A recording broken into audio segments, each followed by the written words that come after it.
Bring in more revenue while saving money and differentiate yourself from the rest of the pack vying to win those guests by becoming more environmentally friendly.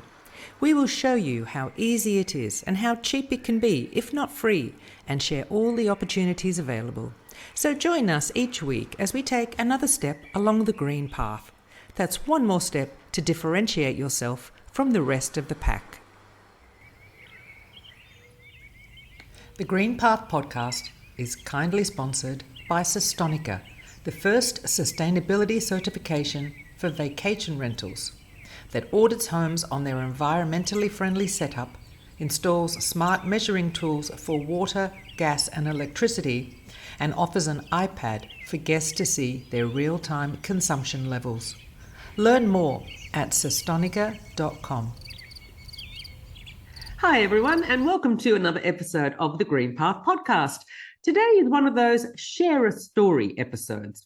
Today we're heading way north in Scotland to learn some tricks and tips as to how the owner of the lighthouse keeper's cottage has made her property not only green, but covers a number of niche markets as well. Hopefully it may inspire you to do the same. So without further ado, hello Ben, how are you? I'm very well. Hello, how are you? I'm very well, thanks. Thank you very much for coming along today. Ben, first thing, can you explain to the audience, where are you? The thing that's probably the shortest way of saying it is we're on the Scottish mainland, but we're so far north that you can see Orkney. So go any further north, you get your feet wet. Oh my God, right up north in Scotland, right. So Ben, can you please start with the story of how you got there and how you started on your green path journey? You need to be really, really careful what books you give your kids to read, because my parents-in-law gave my husband a copy of The Lighthouse Keeper's Lunch, and he sort of took this as a goal. So fascinated by lighthouses. He's vegan, I'm vegetarian, so we self-cater a lot when we go on holiday because it's just so much easier for us. And we stayed in 2 or 3 different lighthouses. We stayed in Sombra Head in Shetland, in Escherness in Shetland, and we'd also stayed in Cantic Head in Orkney.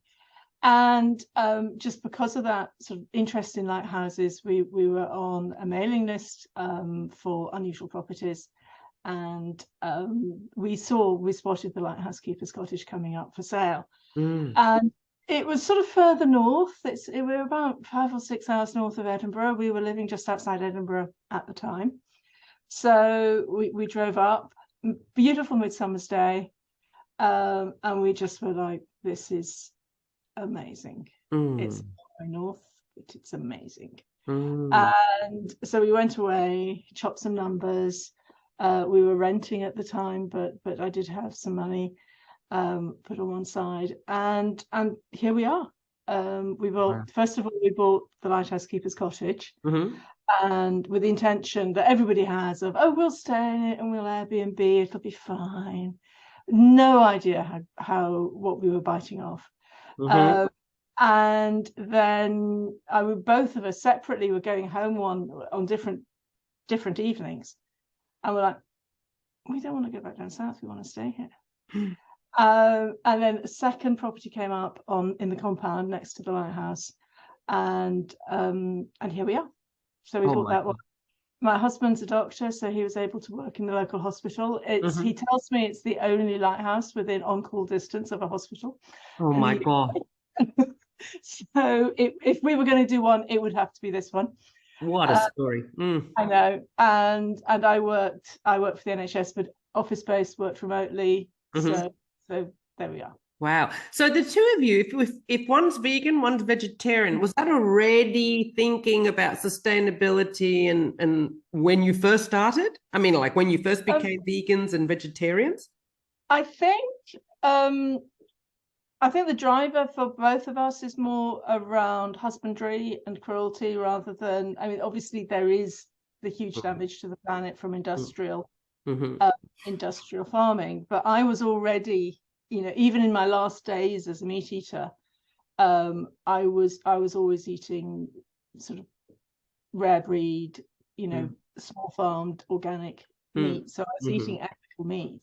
But I think ultimately for me, and everyone makes their own decisions. Yeah. I'm not an evangelist about this at all. But for me, my decisions was that I couldn't eat meat. And my husband has literally never eaten meat. He's a second generation vegetarian. So it literally never ever eaten it at all. Wow. So when you purchased the Lighthouse Keeper's cottage, at what point did you decide, I'm going to make this green? Or I'm going to keep sustainability in mind while I renovate it or design it? I think probably when I was about 5 years old. Wow, these stories really are going way back, aren't they? Yeah, we are going way back. Both of these stories are long-term stories. I was raised by two women who were very, very thrifty, very much make, do and mend. And it was make, do and mend and waste not, want not, long before it was sort of reduce, reuse, recycle. So, I always had that, you mend things, you fix them, you repair them, you don't throw them away, you reuse them in some way. I always had that in my mind and in my habits as well. And my mum, she went back to the Second World War times, and she wouldn't call it recycling. She actually called it salvage. She was like, "You'll take these tins to salvage." So because back then they made them into aeroplanes. So really, really solidly in the bone. That you respect what you've got, you look after it. Buy it once and fix it. Yeah, but there's a lot of aspects to greening this property. How did you learn about it? How did you become aware about what you could do? So I mean, Google as much as anything. So the very first thing that we did was we insulated it. The building's 60 years old. This building's older, but the cottage is 60 years old. And it was damp and it smelled. It was not in a great state. So we the very first thing that we did was we insulated it. We put insulation in the roof. We used a thing called Kingspan, and just got it. And that was partly because of the damp, partly because it was just sensible. We wanted to keep our bills down, and we were only going to refurbish it once, so do it right, do it once. And took a lot of advice. I think we actually had about 4 surveys done on the place. And you ask one structural surveyor why there's damp, you'll get 2 answers. You ask 4, you get 10 answers. And in the end, we just went, right, okay, these guys know how to make buildings in Caithness warm and dry. Go with that. And very pleased we did. Yeah. Great. And so, yes, the in-building was one aspect, but there's also you're using the eco-friendly cleaning products. Yeah, absolutely. So I literally just Googled eco-friendly cleaning, and came up with we use Ecova, we use BioD. There's a firm in Dundee called Dew Products that use very low chemical stuff. And that was always what we were doing. COVID was really frustrating for us. We opened in 2018. 2019 was our first full year. It was great. Then COVID came along and we had to shut, obviously. We actually had an NHS worker in during that time. But when we reopened, we then ended up with all of this single-use stuff. Like we had to have single-use boots on our feet, and we had to have gloves, and we had to get microfiber cloths, and it was horrible. And it really hurt the amount that there just wasn't the stuff in place. It took ages to find a viricide that was green. By the definition, they're intended to be as not green as possible. They will kill as much as possible. So now that we know it's airborne and we still have very high standards, But what we were doing was putting everything in the kitchen through the dishwasher at 70 degrees every time. And that was breaking my heart. So it's nice that we don't have to do that. We've gone back to we've gone back to how we were before. Which is good. But yeah. What made you investigate the green cleaning products in the first place? Just my ethos. I was already using things like, I was already using a lot of them in my own home. So, sort of the Who Gives a Crap toilet paper I was using, Ecova I was using. It never occurred to me not to do it. And it doesn't take, it's just another search term. It doesn't actually take that much effort with the chemicals. We do have, for example, we've got a walnut. This sounds utterly mad. We've got a walnut pan scrubber. That took a lot of time to get something that was compostable as a pan scrubber that we could put in the cottage. New one for every guest, but affordable. That took time to find something that we could give just as a compostable throwaway. So compostable pan scrubber. Yeah, it's made out of walnut husks. Wow. Okay, that's amazing. I haven't heard of that one before. And the other thing is that I am a bit of a completist. So if I do a search for a thing, I will look at every webpage. So yeah. Oh wow. It's one of my strengths, but it's also one of my weaknesses. But did you even know there was such a thing as a compostable pot scrubber? No. Wow. I just eco pot scrubber, green pot scrubber. Yeah. And then the ones we use, we keep. They're a bit more expensive, and we just keep them until they fall apart. Yeah. But we can't. You need to have something fresh in each time.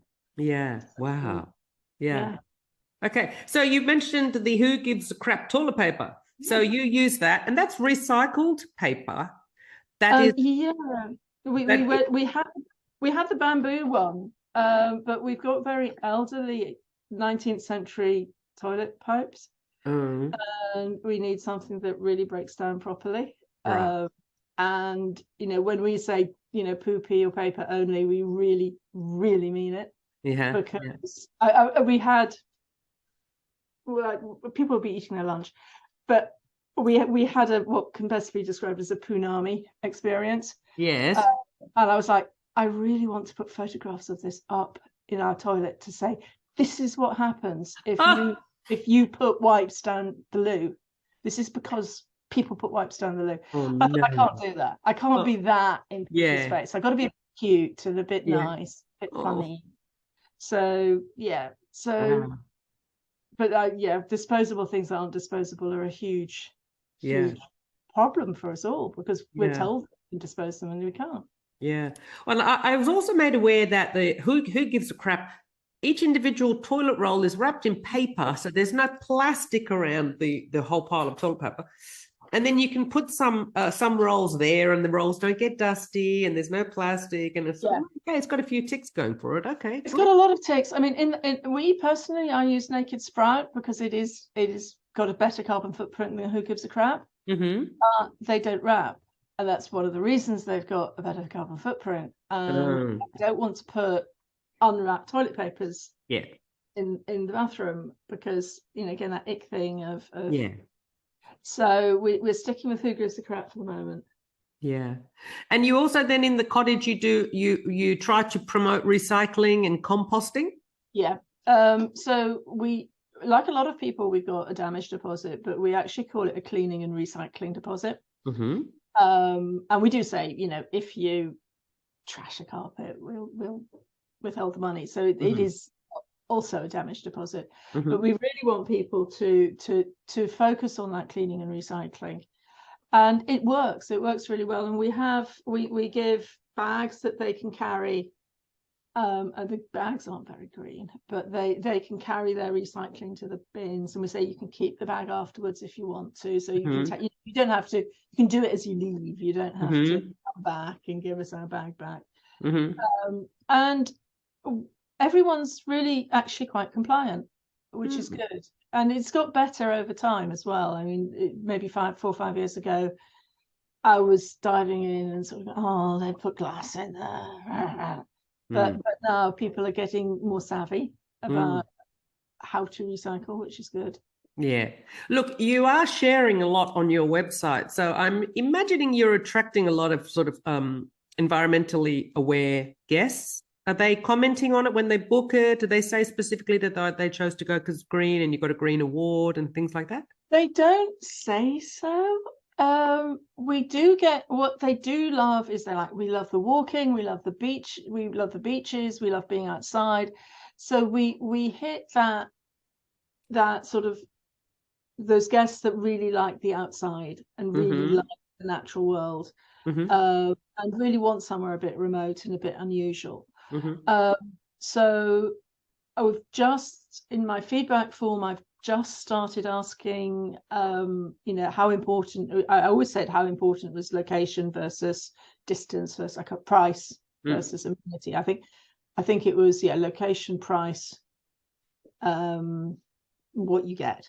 Can't remember the wording, but I've also added in green now. So ask me the question in 12 months' time, and I'll know how important green is to everybody. But at the moment, I don't. Yeah. But if the guest is getting better and better at the recycling aspect, then I'm sure they're obviously becoming more and more aware and, happy to be part of this recycling. Yes, very much so. I mean, we've got, people are much more cooperative and compliant and better. Compliance, but better at doing it than they were. Yeah, because like you said before, you'd find the glass in with the plastic, with the paper, but now they are, okay, we're recycling. Yeah. And you also mentioned EV charging points. So you have one close by, but you're thinking of installing one at the cottage? Yeah, I'm in a bit of a swither about that. So my husband's got an EV car, it's a hybrid. And we've got an external 3-pin plug that he uses. So physically we can plug somebody in if it's an emergency.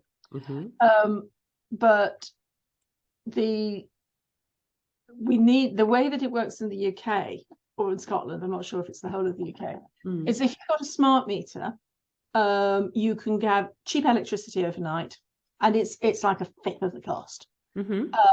And then you plug in your car overnight, and there you go, you've got your cheap electricity. And then on top of that, you can put a controller so that you can see, yes, that's where it went. A Hive or whatever controller you have. But North Highlands, we can't have a smart meter. We've got a smart meter, but it won't connect to the smart network. So we've got a smart meter that's dumb, and I have to go in once a month and check out, just like the old-fashioned meter. And so if I'm charging people electricity prices in the UK are insane at the moment. So I would have to charge them full whack for that. And so I'm sort of hesitant as to whether that's now is the right time for me. Yeah. And as I said, in an emergency, we can help out. If people literally can't get down the drive, we can do that for them. But I'm just waiting to see how things work out a bit more. I do have a roadmap to get a smart meter. So my roadmap is to install a Hive, smart radiator valves, and the Hive, part of the Hive universe is a smart meter. So we'll be doing a Hive with the smart radiator valves later this year, I think. And so I'll be on, I'm on my roadmap. And we'll see what we can do about that, but it's this business of the electricity prices. Yeah. When you say Hive, you obviously don't mean a beehive. No. Okay. So there's a product called Hive in the UK, which controls it. You can use an app to control your central heating thermostat. So I'm out of the place. I'm going to be coming home in half an hour. I'll turn my thermostat up. And you can also use that same app to control your radiator valves. Mm-hmm. So you have what's called smart radiator valves. And that means, so we've got that in this house. So the radiators are on in this room. Well, if I had the radiators on in this room, I don't have to have them on in the bedroom as well. Mm-hmm.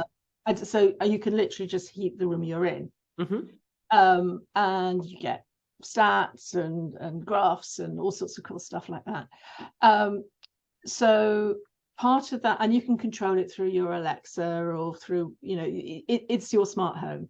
Mm-hmm. It does light bulbs as well. Mm-hmm. So as I said, we've got smart radiator valves here. They've transformed my life because I can only heat the bit of the house that I want to heat. Mm-hmm. It saves a fortune and saves oil, which is important. Mm-hmm. So I want to do that in the cottage. Mm-hmm. And as I said, the brand name is Hive. Right. And they, Yeah. an app. I'll post a link in the description below after for this episode. Look, there is some hardware provided by a company called OK to Charge. I don't know if you need a smart meter for that, but it is something where if guests do use your EV charging point, you can actually see how much you can charge the guest. It actually will tell you how much is being charged, etc., etc. So, I mean, maybe you can manually go and do that, but OK to Charge, I know, does that sort of thing as well. I mean, completist Ben, I'm going to go and read all about that as well and see whether I'm doing the right thing with a Hive or whether I should go with OK to Charge. Yeah. But it's the cost of the electricity that's the challenge. Yeah. And so it's on the roadmap, but I'm not sure how far ahead on my roadmap it is at the moment. Mm-hmm. And I suppose one other thing about sustainability is keeping everything local, buying local, supporting local. So with your furniture, it's all sort of recycled furniture, but you also use the local upholsterers to reupholster furniture. That's great. And local artists. Fred at Saggy Bottoms upholstered our suite. The suite was 20 years old, and it actually hadn't been used that much, and it's really good quality. It's surprisingly light, really good quality. Mm-hmm. And it just had that very faded 1980s chintz explosion of flowers fabric on it. And I was like, I have to get rid of this. And then I was in the cottage and I lay down on the sofa and I'm like, oh, this is really nice. So we reupholstered the suite. Most of the furniture, we got new beds and new mattresses. Yeah. But most of the furniture we painted.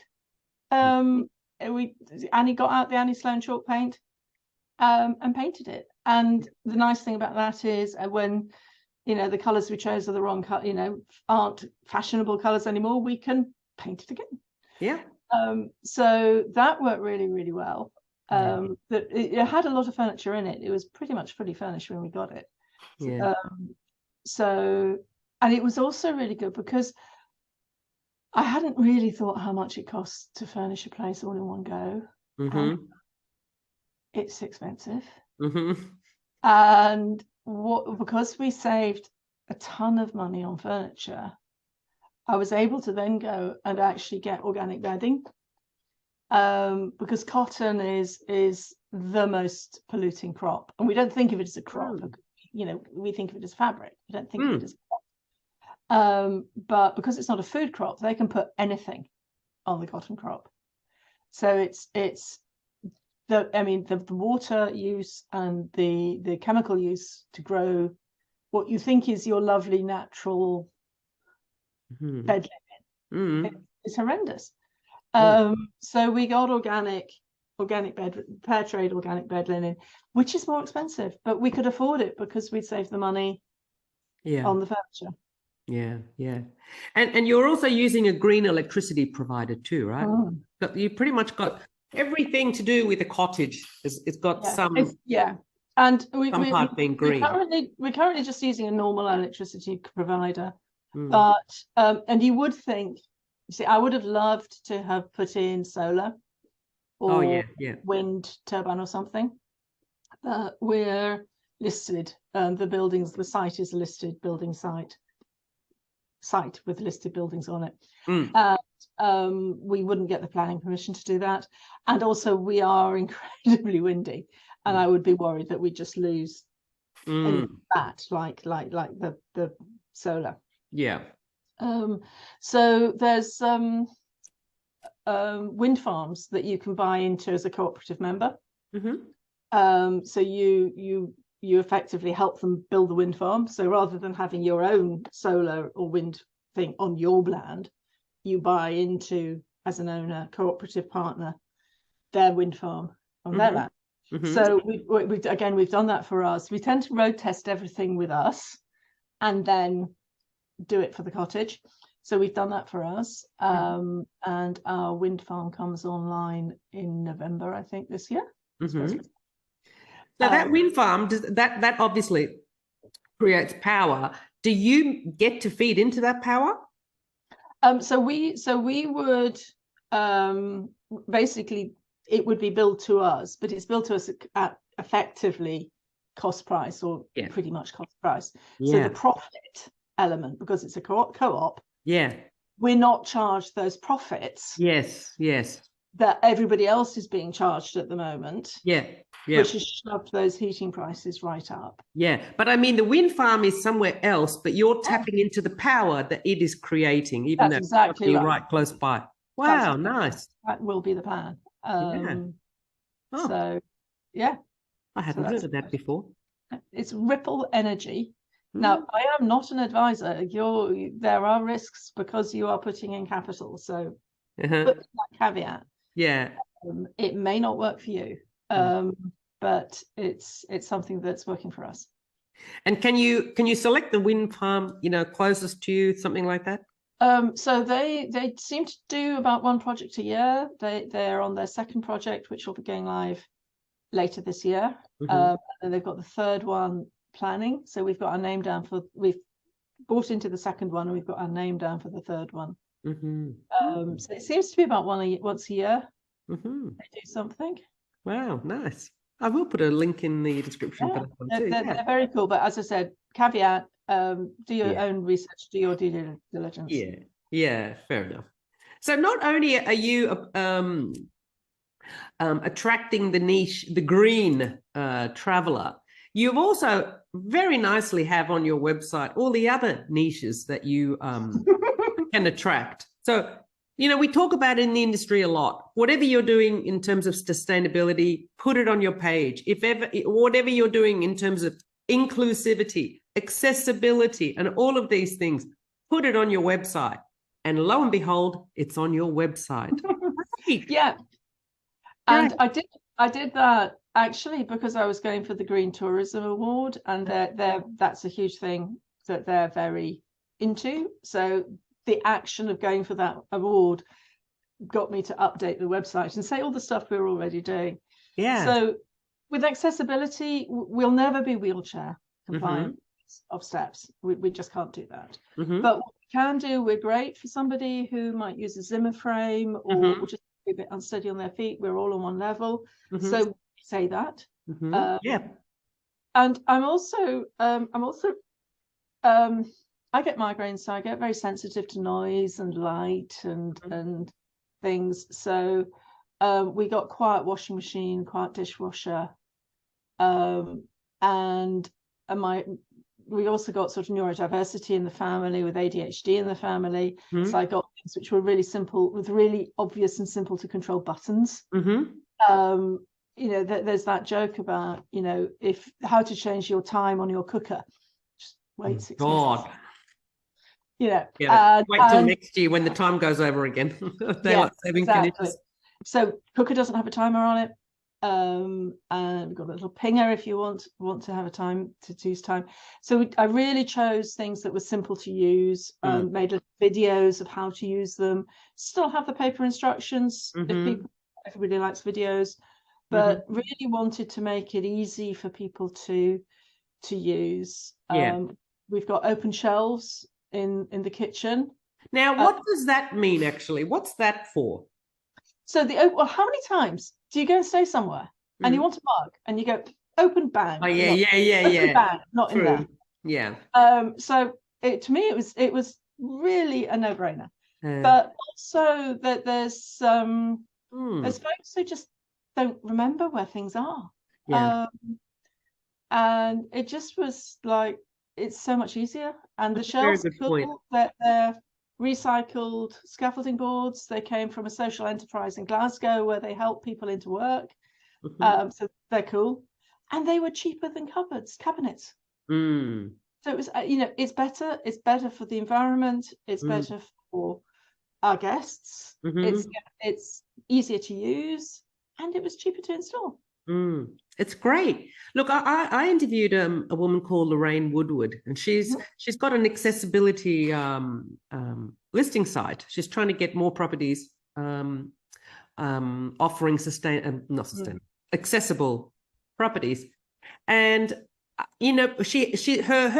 her goal is to try to make people realize that a disabled friendly property isn't only for wheelchairs. Yes. Like you were saying, a walker or someone in a walker can deal with a couple of steps or a few steps. So to have a few steps all on one level, great that you've put it out there. And then she was explaining about with autistic people, they want blackout curtains, they want quiet. You got them. It's like, great. You really, someone's looking out for that sort of thing. They've got it at your place. So it's really great to have it on the website.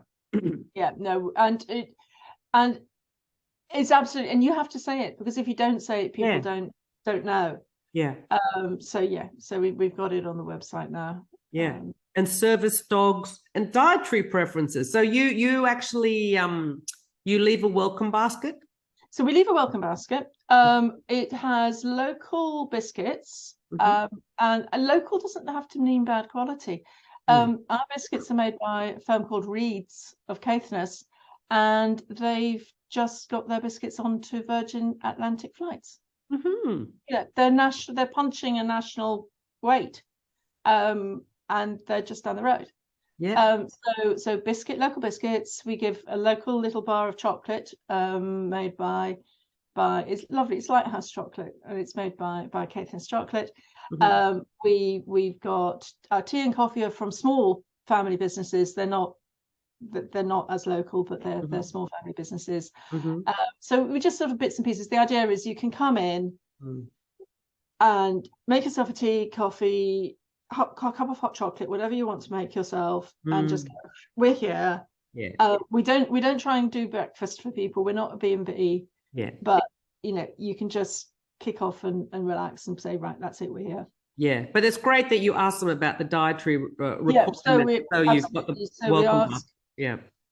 We ask about gluten-free, obviously. Excuse me.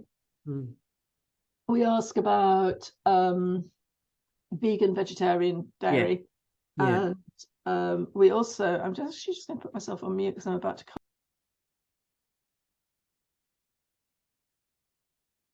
back off mute.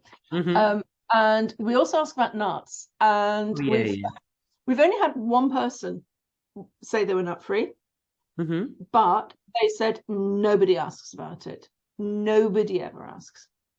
And again, Google, I found a firm that I could buy nut-free chocolate from, nut-free biscuits from.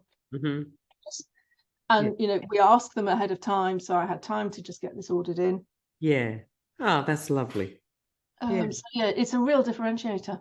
And it's also, as vegetarian, vegan, the number of times I see my husband look at something, I can't eat that.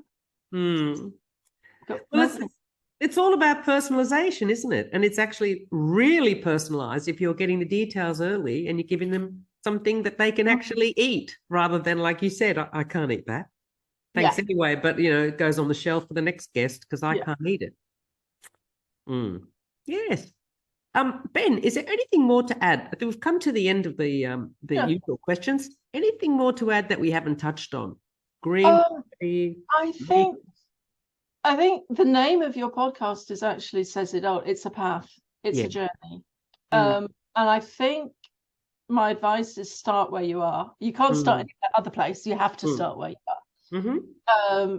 And so there's stuff we haven't done and we don't do yet, and we may never do. We're oil, and we kind of don't have a lot of choice about that. Mm-hmm. Where we're located. But there's other things we can do. And I think the thing that I would say is probably start with your suppliers. Mm-hmm. That's the quickest place for the quickest win. You can, as you say, you can green your toilet roll, you can green your chemicals, you can green your equipment, you can green the products you buy, all of that really in a day. Yeah. Don't throw it out. Use it up. It's in the planet. There's no point in throwing out your great big 20-litre thing of nasty chemical because it's in the planet already. Use it up, but don't replace it with nasty chemical. Replace it with nice chemical. Yeah. I think that's my thing, I would say. Yeah. There are some small steps to be taken. Oh, yeah. So just start with the first step. There are some very easy ones. Yes. It's been lovely chatting and getting to know all about the Lighthouse Cottage. It's been really lovely. Thank you. It's been a pleasure. I think the podcast is great. I've been listening to it for the last week or two. I think you've got some very cool stuff going on here. And well done for starting it, and good luck with it as it goes through. Thank you very much, Ben. Thank you. It's been lovely chatting to you too. Okay. Thank you. And I'll hope to speak to you soon again. Yes. Okay. Bye. Well, I hope you enjoyed that episode and were at least a little bit inspired.